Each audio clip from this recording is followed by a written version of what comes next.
Alors que les barrières sont fermées, un piéton prend le risque de franchir la voie ferrée avant qu'un train ne passe. Des scènes qui se répètent et font du passage à niveau de Deuil-Montmagny le plus dangereux de France, avec 3 morts en 15 ans et 67 incidents.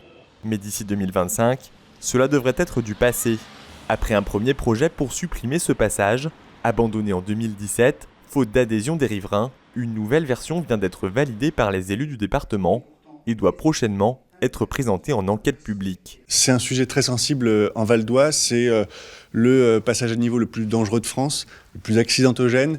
Vous avez 200 trains qui passent quotidiennement sur cet axe-là, 7000 véhicules par jour sur la départementale 311.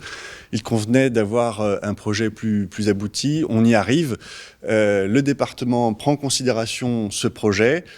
Nous serons maîtres d'ouvrage sur la partie routière. C'est un projet qui se fera en partenariat avec la SNCF, qui sera maître d'ouvrage sur la partie ferroviaire. Dans le détail, à la place du passage à niveau actuel, un souterrain doit être créé. Il sera réservé aux piétons. La circulation des véhicules motorisés sera déviée au sud, avec une route double sens à proximité du lycée Camille 500 et du complexe sportif Alain Mimoun.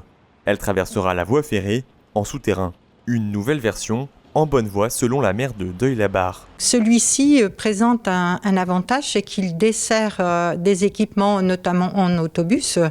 Il ne casse qu'une seule maison, les routes qui vont être créées sont dans les espaces en friche aujourd'hui. Donc, je pense qu'effectivement, c'est le projet qui, j'ai envie de dire, tient la route.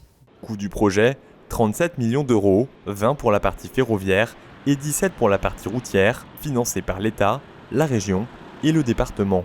L'enquête publique doit se tenir cet automne et les premiers travaux sont attendus pour 2023.